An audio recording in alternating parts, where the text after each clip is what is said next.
Case 1. Melissa Highsmith, August 23, 1971, Fort Worth, Texas. A 22-year-old single mother named Ayla Apentenko left for her waitressing shift and trusted that her 21-month-old daughter, Melissa, would be safe. She never saw her again, not for 51 years. Ayla had placed a newspaper ad looking for a babysitter, a completely normal thing to do in 1971. No internet, no background check apps, no way to verify who was on the other end of a phone call beyond what they told you. A woman responded, calling herself Ruth Johnson. She said she had a yard. She said she had experience with children. She said the right things. There were warning signs. Johnson missed their first scheduled meeting. Every conversation happened over the phone. But Ayla was a young mother working long hours with limited support. And sometimes desperation makes trust feel like the only option available. On the morning of August 23rd, Johnson came to the apartment while Ayla was at work. A roommate, seeing no reason for alarm, handed Melissa over. The woman who walked out was heavy-set, dressed entirely in white, gloves, headscarf, put together like someone in a position of authority, designed to look trustworthy, designed to disarm. She walked out with that baby and disappeared completely. What followed was devastating in a way that went beyond the disappearance itself. Police investigated, the FBI got involved, but without solid leads, the case went cold within months. And when cases go cold, suspicion has a way of turning inward. Ayla began facing whispers, accusations that she had harmed her own daughter. No charges were ever filed, but the damage was done. For decades, she lived under a quiet cloud of suspicion, mourning a child she couldn't prove she hadn't hurt. She kept searching anyway. Over the years, multiple women came forward believing they might be Melissa. Each time, DNA testing closed the door. Each time, Ayla had to start over. Hey, before we go further, drop a comment below and tell us where you're watching from. What time is it there? What's the weather like? We love hearing from you. It keeps this community going. Then came 2022. Not a tip, not a witness, not a confession, a DNA database. Consumer platforms like 23andMe have quietly become one of the most powerful tools in cold case investigation. They build genetic networks, connecting relatives who may not even know they share blood. When Melissa's biological father submitted his DNA, the system didn't match directly to Melissa. It matched to her grandchildren. That detail is worth sitting with. While Ayla was aging, still searching, still hoping, Melissa had lived an entire life. She had grown up, she had married, she had children of her own. And she had done all of it less than 20 minutes away from where she was taken. She had been there the whole time.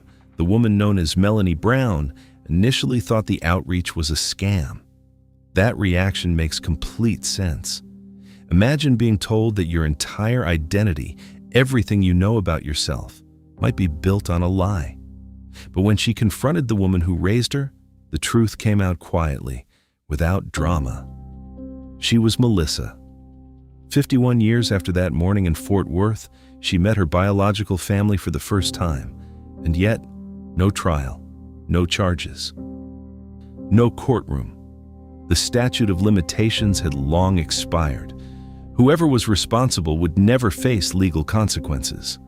That is one of the hardest realities in long-term missing persons cases. Resolution and justice are not always the same thing. Sometimes you get one without the other. Melissa got her family back. Her mother got her daughter back. But accountability? That door was permanently closed. Melissa had no memory of being taken. She was too young. The trauma existed in the years that followed, in her mother's grief, in the suspicion, in the silence. But the next child on this list was old enough to remember everything. Every single day of 4 years in captivity. And what he endured will make you question everything you think you know about how predators operate. Case 2. Shaun Hornbeck, October 6, 2002, Richwoods, Missouri. 11-year-old Shaun Hornbeck hopped on his bicycle to ride to a friend's house. It was a Sunday afternoon in a small, quiet town. The kind of place where kids still did that, where parents didn't think twice about it. He never made it. Michael Devlin was 33 years old at the time. He managed a pizza restaurant. He paid his bills. He had no criminal record, no history that would have flagged him in any system. He was, by every visible measure, completely ordinary. That ordinariness is not a footnote. It is the point, because it meant nobody was looking at him. Nobody had a reason to. Devlin struck Shaun's bicycle with his truck and approached the boy. There was no warning, no prior interaction, just a calculated moment of opportunity. And then, Shaun was gone. The early period of captivity was defined by extreme control, restraints, isolation, physical harm used as a tool to establish dominance and eliminate any thought of resistance. Devlin made it clear, early and repeatedly, what the consequences of defiance would be. But over time, something shifted. And this is where the psychology of prolonged captivity becomes deeply unsettling. Devlin began loosening the conditions. He gave Shaun internet access, a cell phone, a new name, Shaun Devlin. He allowed him limited movement, limited interaction with the outside world. On the surface, it looked almost like a normal life. It wasn't freedom. It was a more sophisticated form of control. When captivity becomes the only world a person knows, the mind begins to adapt. Not because the victim wants to, but because adaptation is survival. The lines between captor and keeper blur. Leaving stops feeling like an option and starts feeling like an impossibility.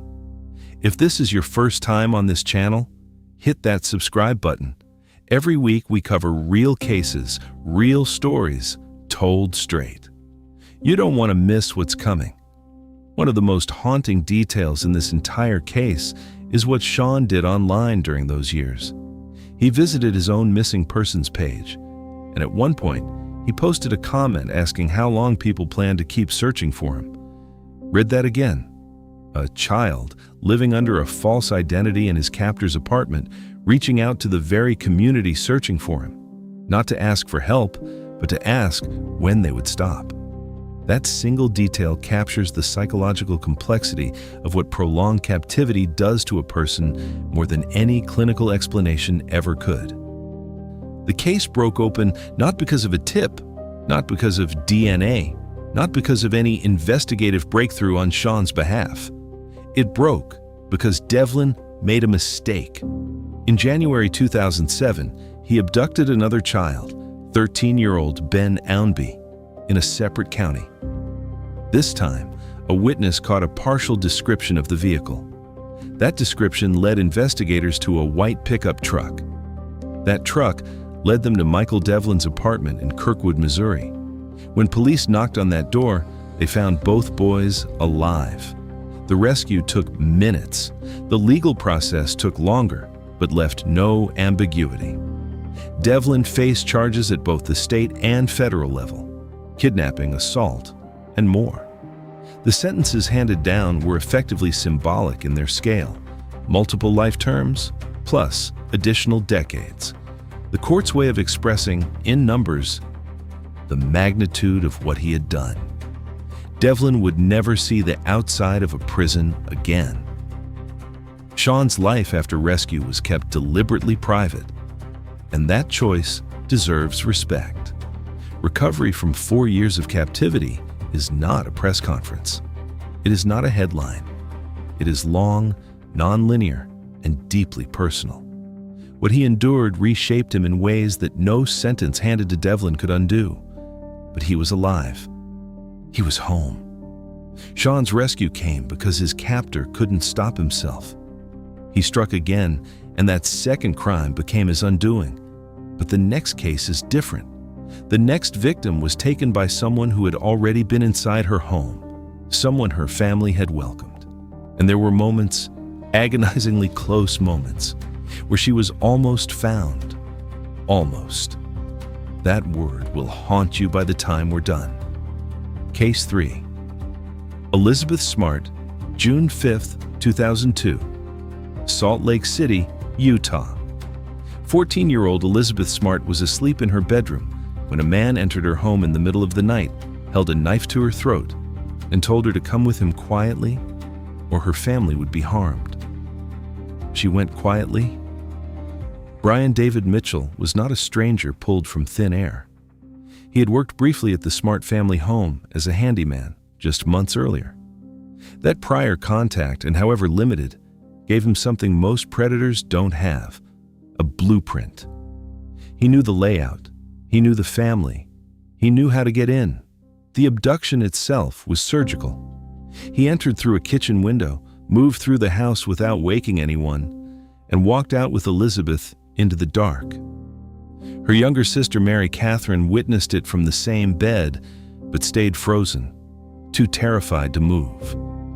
It wasn't until hours later that she told her parents what she had seen. By then, Elizabeth was already gone. Mitchell and his wife, Wanda Barzee, took Elizabeth to a campsite in the hills above Salt Lake City, less than 2 miles from her home. She was kept there for months, hidden under a heavy robe and veil whenever she was in public. The disguise was simple but effective. She was right there, in the same city, sometimes in public spaces, and nobody recognized her. The search that followed was one of the largest in Utah history. Volunteers, law enforcement, national media, all mobilized. Her face was everywhere, and still, she remained hidden. This case is one that changed how America handles missing children, and we want to make sure these stories reach as many people as possible. If you haven't subscribed yet, do it now. Hit the bell too, so you never miss a case. There were moments that came agonizingly close to resolution. Search teams combed the hills where she was being held. They called her name. She was within earshot. But Mitchell had conditioned her through fear, threatening harm to her family if she made a sound. She stayed silent. Months later, a police officer encountered Mitchell, Barzee, and Elizabeth walking together in Sandy, Utah. Elizabeth was veiled and disguised. The officer spoke to them briefly and moved on. It wasn't until a tip from a viewer who had seen Mitchell's image on America's Most Wanted that police were led back to the group in March 2003. 9 months after she was taken, Elizabeth Smart walked back into the world. The legal process that followed was complicated. Mitchell's behavior in court became its own spectacle. He sang hymns, disrupted proceedings repeatedly, and his defense argued he was mentally unfit to stand trial.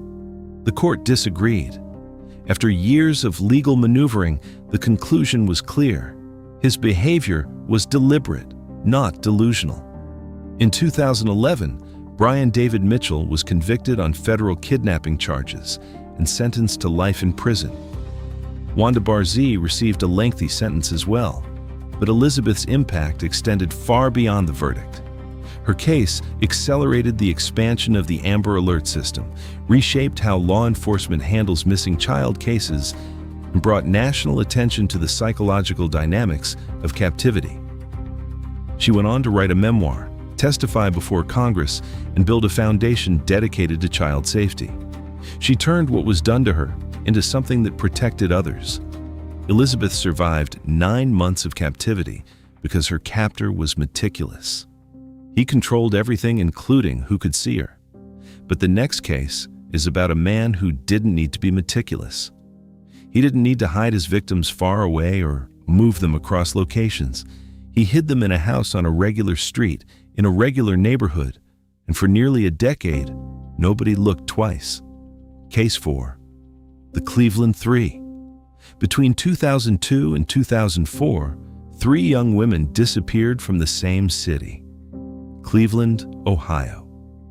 They didn't know each other well. Their disappearances happened separately, under different circumstances, months apart. But they shared one thing: the same captor. Ariel Castro was 42 years old when he took the first of them. He was a school bus driver. He lived on Seymour Avenue in a working-class neighborhood. He was known. He was visible. He was, to most people around him, just a neighbor. Michelle Knight was 20 years old when she disappeared in August 2002. She had gone to Castro's house looking for his daughter, a former classmate. She never came back out. When her family reported her missing, investigators initially treated it as a low-priority case. She was an adult. She had a complicated home situation. Within 15 months, she was removed from the missing persons database entirely, labeled a runaway. That decision effectively erased her from active search efforts. It is one of the most criticized failures in this entire case. Amanda Berry was 16 when she vanished in April 2003, the day before her birthday. She had called her sister from a payphone near a Burger King where she worked, saying she had a ride home. That was the last anyone heard from her for a decade.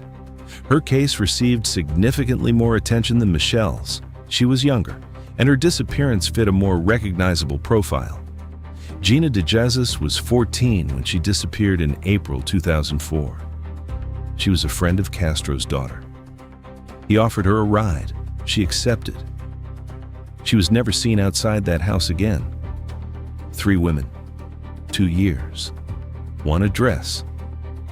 These stories matter, and the more people who hear them, the better. Share this video right now. Send it to someone. Post it. These were real women who were failed by systems that should have protected them, and their stories deserve to be heard. Inside 2207 Seymour Avenue, Castro had constructed a hidden world. Doors were reinforced, windows were boarded, the women were kept in separate rooms, isolated from each other for long periods. Control was maintained through deprivation, psychological manipulation, and the constant threat of violence. What makes this case particularly difficult to process is the duration. This was not days or weeks. It was nearly a decade. 10 years of ordinary life happening on the outside of that house. Neighbors mowing lawns, children playing, people walking past, while 3 women endured what was happening on the inside. There were moments when people came close. Castro's own family visited the house. Neighbors noticed things, boarded windows, strange sounds, but never connected the dots into something actionable. In hindsight, the signs were there. But hindsight is a luxury that didn't exist in real time. The rescue, when it finally came, was almost accidental. May 6, 2013. Castro left a door unlocked. Amanda Berry, after years of captivity, heard the opportunity and took it. She forced open a door, screamed for help, and a neighbor, Charles Ramsey, came running. He helped kick the door open. Amanda called 911. That recording became one of the most recognized in modern true crime history. "Help me, I'm Amanda Berry. I've been kidnapped and I've been missing for 10 years. Within hours, all 3 women were free. A child, Amanda's daughter, born during captivity, came out with them. The legal process moved quickly. Castro was charged with 937 counts, kidnapping, rape, and aggravated murder among them. He pleaded guilty to avoid the death penalty and was sentenced to life in prison without the possibility of parole, plus 1,000 years. 33 days later, he was found dead in his cell. Suicide. For the survivors, that outcome was complicated. There would be no prolonged trial, no years of facing him in court, no extended process of public accountability. He removed himself from it, and in doing so, took something from them that they had every right to. Michelle Knight, who later changed her name to Lily Rose Lee, wrote a memoir and became a public advocate. Amanda Berry co-authored a book and has largely stepped back from public life. Gina DeJesus has done the same. Their recoveries, like their experiences, belong entirely to them. What the case left behind was a reckoning about how missing persons cases are prioritized, about how communities can miss what's happening right in front of them, and about what justice actually looks like when the person responsible removes himself from the equation before it's finished. Amanda, Michelle, and Gina knew exactly who they were, even when the world forgot them. But the next person on this list spent 23 years not knowing who she was at all. And the moment she found out, she found it herself. Case 5. Carlina White, August 4th, 1987. Harlem, New York. A 19-day-old infant named Carlina White was brought to Harlem Hospital Center by her parents, Joy White and Carl Tyson. She had a fever. She was sick. Her parents did what any parent would do. They brought her in and waited for her to get better. She never came home. Sometime during that hospital stay, a woman walked into the pediatric ward dressed in a nurse's uniform. She had been seen in the ward before. Staff would later recall her presence on multiple occasions in the days leading up to that night. She had no medical credentials. She had no legitimate reason to be there. But she looked the part. And in a busy hospital ward, looking the part is often enough. She walked out with Carlina. The woman was Ann Petway.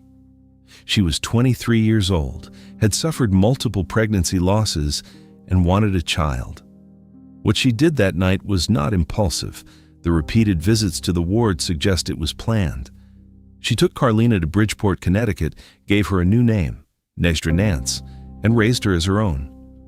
For 23 years, Carlina lived as Nestra, but something never quite fit. She didn't resemble anyone in the family around her.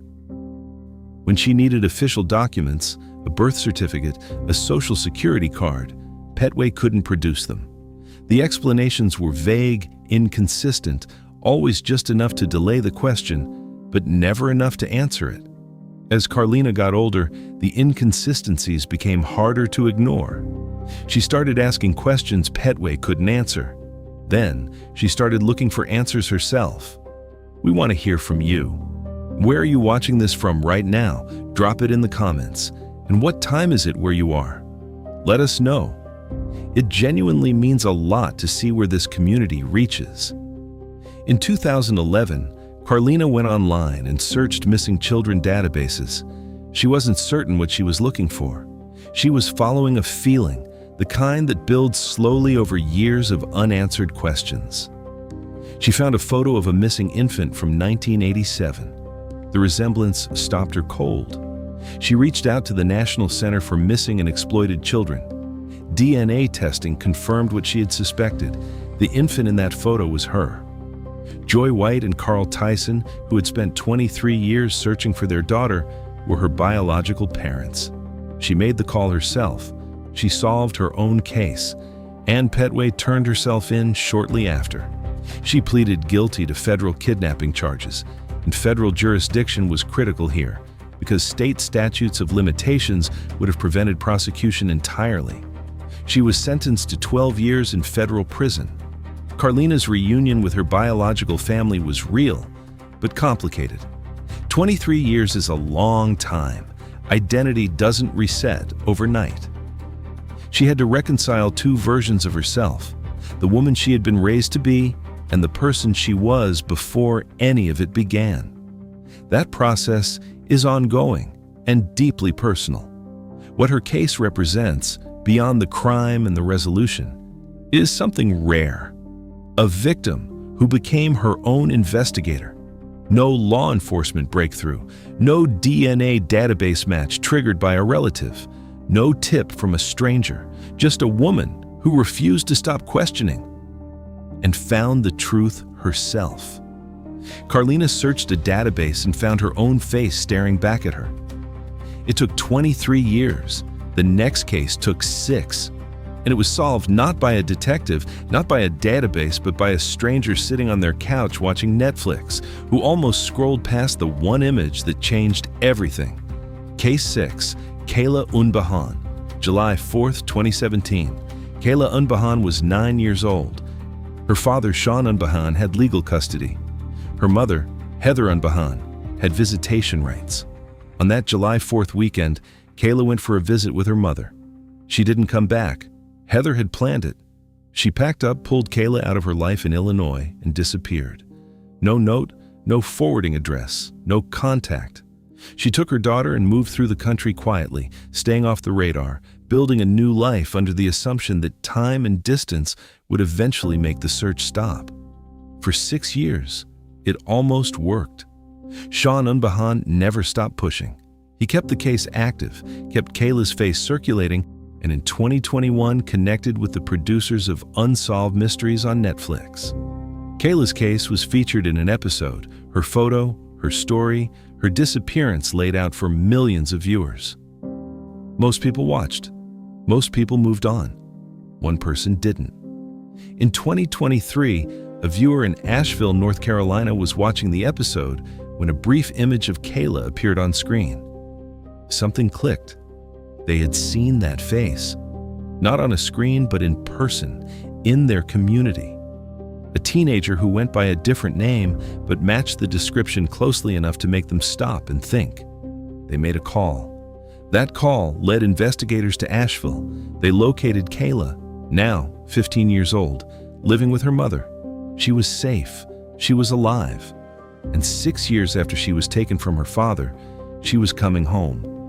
If this video is hitting different for you, if these stories are making you think, share it. Send it to someone who needs to see it. And if you haven't subscribed yet, now is the time. Every case we cover is real, and every view helps these stories reach further. Heather Unbehaun was arrested in Asheville. She was extradited to Illinois and faced charges of aggravated child abduction. In 2023, she was sentenced to 3 years in prison. Kayla was reunited with her father. What makes this case stand apart from the others in this chapter is the mechanism of resolution. It wasn't forensic technology, it wasn't a database, it wasn't law enforcement following a lead they had developed over years of investigation. It was a person paying attention, one viewer watching a streaming show, seeing a face for a few seconds, and choosing to act on what they noticed. That decision, small in the moment, enormous in consequence, ended a 6-year disappearance. It raises something worth thinking about. How many cases remain open, not because the answers don't exist, but because the person who has the answer hasn't yet connected it to the question? How many faces have been seen by the right person at the wrong moment? A glance that didn't quite register, a name that didn't quite connect. Kayla's case is a reminder that resolution doesn't always come from institutions. Sometimes it comes from individuals who simply choose not to look away. Shaun Hornbeck had kept his daughter's case alive long enough for that moment to happen. The Netflix feature, the continued visibility, the refusal to let her disappearance fade into a cold case file. All of it created the conditions for one stranger's recognition to matter. Without that persistence, the moment might have passed unnoticed. A stranger's attention brought Kayla home after 6 years. But the next case is something different entirely. No database, no Netflix episode, no tip from a neighbor. The next girl on this list was missing for nearly 4 years. And when she finally reappeared, she walked in through the front door of a police station on her own, with no explanation that satisfied anyone. Case 7, Alicia Navarro. September 15, 2019, Glendale, Arizona. Alicia Navarro was 14 years old. She had autism. She was described by her mother, Jessica Nunez, as someone who struggled with social interaction, but was bright, curious, and deeply connected to the internet. Spending hours online, communicating in ways that felt more natural to her than face-to-face conversation. One morning, she was gone. There was no sign of forced entry, no evidence of a struggle. She left a note, brief, handwritten, telling her mother not to worry, that she would be back. Then she walked out of the house and into nothing. No confirmed sightings, no digital trail that led anywhere useful, no witnesses who could place her beyond the immediate neighborhood. Investigators pursued leads that dissolved. Tips came in and went nowhere. The case drew national attention, then faded from headlines the way most cases eventually do. Not because it was solved, but because the news cycle moved on. Her family didn't move on. Jessica Nunez became a relentless public presence, giving interviews, maintaining visibility, refusing to let Alicia's case settle into the background noise of unsolved disappearances. She understood that attention was the only currency she had, and she spent it carefully. For nearly 4 years, there was nothing. Where are you watching from right now? Drop it in the comments below and tell us what time it is where you are. We read every single one, and this community is what keeps these stories alive. Then, on July 27, 2023, a young woman walked into a police station in Havre, Montana. She was 18 years old. She identified herself as Alicia Navarro. Just like that, after 1,400 days of silence, she reappeared. Alive, physically okay. She had come in on her own terms, at a time of her own choosing, and presented herself to law enforcement without any external pressure that the public was made aware of. The reaction was immediate. Relief, confusion, and a flood of questions that investigators and the public both wanted answered. Where had she been? Who had she been with? Had she left voluntarily that night in 2019, or had someone manipulated her into leaving? The note she left suggested she walked out on her own. But a 14-year-old with autism leaving in the middle of the night raises questions that a handwritten note cannot fully answer. Law enforcement confirmed she was safe and that the investigation into the circumstances of her disappearance was ongoing. Beyond that, details remained tightly controlled, partly to protect her, partly because the investigation was still active. What emerged slowly was a picture of a young woman who had been living off the grid, moving through different states, connected to people she had met online before her disappearance. The full scope of what happened during those 4 years, who was involved, what conditions she lived under, whether any crimes were committed against her, remained under investigation. Her mother's reaction was everything you would expect and nothing that words can fully capture. Nearly 4 years of not knowing, of searching, of refusing to accept silence as an answer. And then a phone call. Alicia was alive. The case remains one of the most discussed in recent missing persons history. Not because it ended in tragedy, but because the questions it left behind are still being answered. Resolution, in this instance, came without a complete explanation. And for investigators, for the public, and perhaps most of all for her family, that incompleteness is its own kind of weight. She came back. That part is certain. Everything else is still unfolding. Alicia walked into that police station on her own terms, 4 years after she disappeared. The next case involves a boy who did something remarkably similar. Except he didn't walk into a police station. He walked up to a complete stranger on a road in rural France after years of living off the grid across multiple countries and said, "I need help getting home." Case 8. Alex Batty, September 2017. Oldham, Greater Manchester, England. 11-year-old Alex Batty left the UK with his mother, Melanie Batty, and his maternal grandfather, David Batty, for what was described as a holiday in Spain. His grandmother, Susan Caruana, held legal custody of Alex. His mother had a history of instability that had led the courts to that arrangement. The holiday was a cover. Melanie and David had no intention of bringing Alex back. Instead, they took him across Europe, Spain, France, Morocco, living in off-grid communes, moving between communities that rejected conventional society in favor of what they described as a spiritual, self-sufficient lifestyle. No formal schooling, no fixed address, no contact with the family in England who had legal responsibility for him. Susan Caruana reported him missing immediately. UK authorities issued alerts, but tracking someone moving through multiple European countries living deliberately off the grid is an entirely different challenge from a domestic missing persons case. The trail went cold across borders. For 6 years, Alex lived that life. He was 11 when it started. By the time it ended, he was 17, a different person in almost every measurable way, shaped by years of an existence that had nothing in common with the childhood he had left behind in Oldham. If you've been watching this far, you already know these stories hit differently. Subscribe if you haven't. Share this video with someone tonight. These cases deserve more eyes, more attention, and more people who refuse to look away. December 2023. A driver in the Haute-Garonne region of southern France was on a rural road when a teenage boy approached him. The boy was alone. He looked like he had been walking for a while. He spoke calmly, explained that he had been living off the grid with his family, and said he wanted to go home. He gave his name as Alex Batty. The driver contacted authorities. French police verified his identity and notified UK law enforcement. Within days, Alex was back in England, reunited with his grandmother Susan, the woman who had never stopped waiting for him. His account of those 6 years was detailed and, in many ways, deeply strange.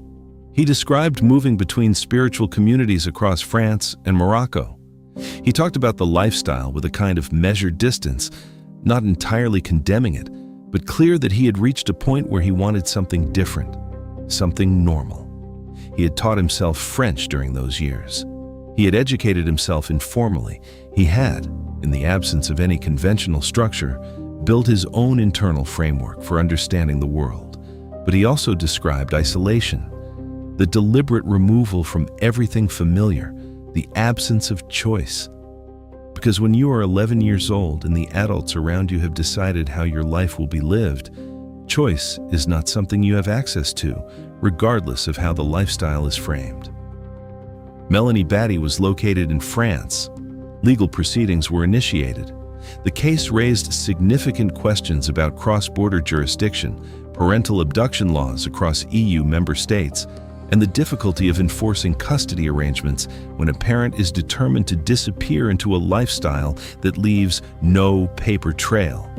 Alex's reintegration into life in England was gradual and, by his own account, something he approached with curiosity rather than bitterness. He gave interviews. He spoke openly. He seemed, remarkably, to be processing the experience with a clarity that surprised many who heard him. That clarity doesn't erase what was taken from him. 6 years of education, stability, and the ordinary rhythms of growing up. But it does say something about the kind of person those 6 years, for better and worse, had shaped him into. He asked for help on a road in rural France, and someone stopped. Alex found his way back by walking toward a stranger and asking for help.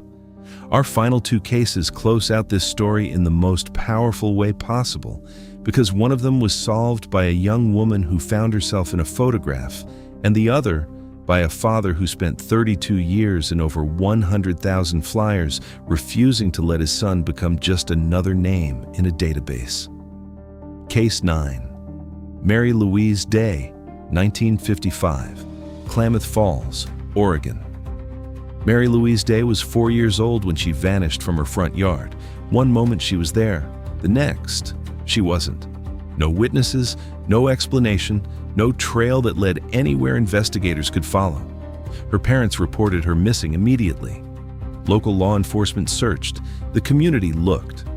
But in 1955, the tools available to investigators were limited to what could be done on foot, by phone, and through word of mouth.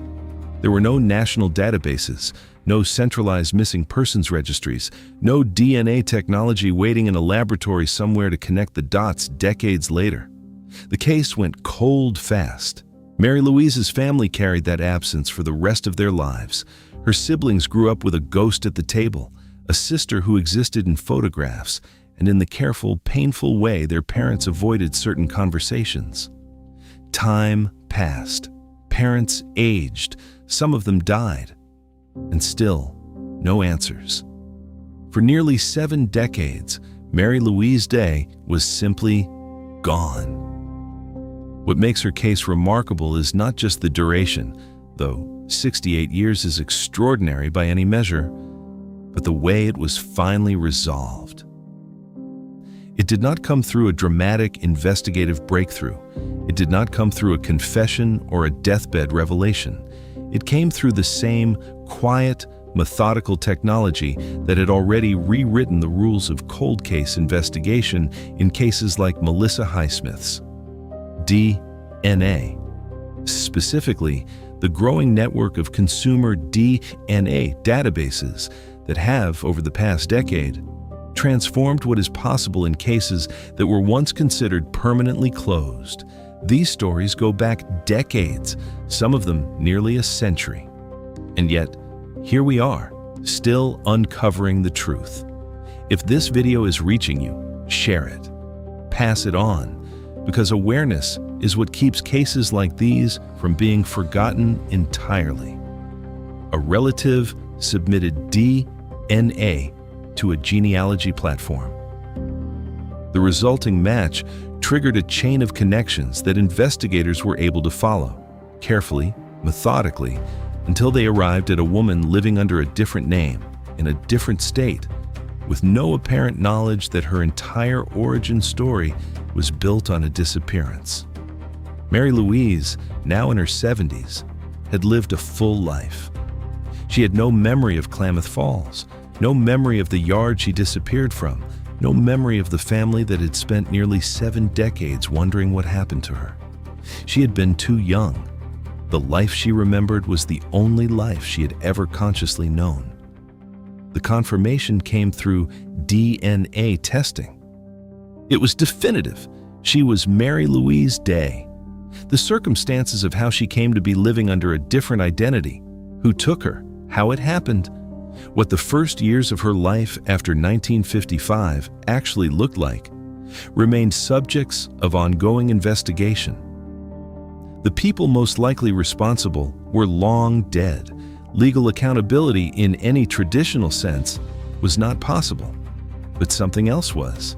Her surviving siblings, though still alive, learned what had happened to their sister. The family that had carried that absence for 68 years finally had an answer. Not a complete one, not a just one, but an answer. In missing persons cases that span generations, that is sometimes the only form of resolution available. Not justice, not a courtroom, just the truth, arriving decades late, delivered quietly through a database match and a phone call that changed everything. Mary Louise's case is a reminder that cold does not mean closed. It means waiting for technology to catch up, for the right person to submit the right sample, for the chain of connections to finally reach the right end. 68 years is a long time to wait, but the truth was there the whole time.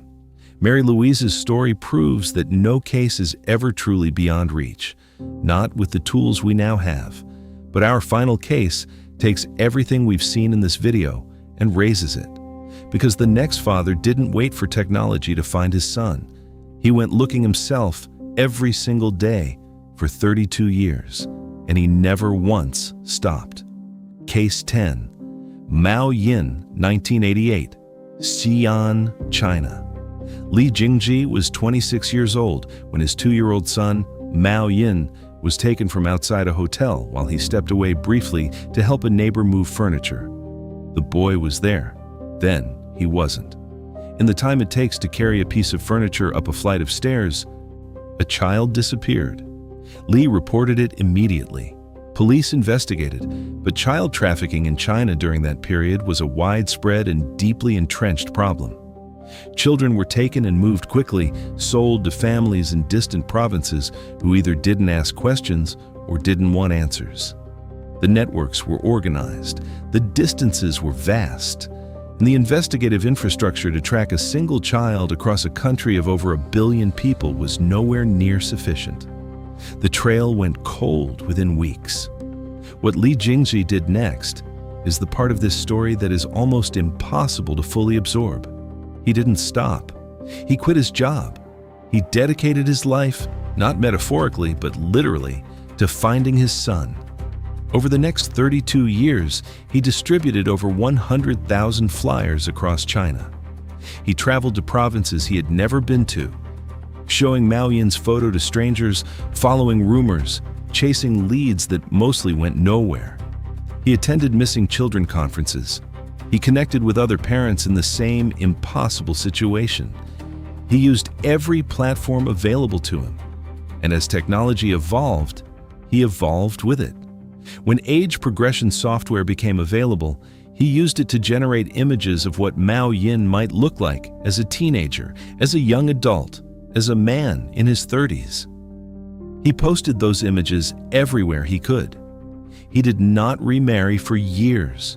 His entire existence reorganized itself around one purpose: finding his son. Li Jingji spent 32 years looking for his boy. If that kind of dedication moves you, and it should, hit that subscribe button right now and leave a comment. Tell us what you're thinking. This community is built on people who refuse to look away from stories that matter. In 2021, Chinese authorities launched a nationwide initiative using facial recognition technology to identify missing children and reunite families. The program cross-referenced facial data against missing persons records accumulated over decades. It found Mao Yin. He was living in Sichuan province under a different name, Sun Zhuo. He was 35 years old. He had been raised by a family who had purchased him as an infant, and he had grown up with no knowledge of his biological origins.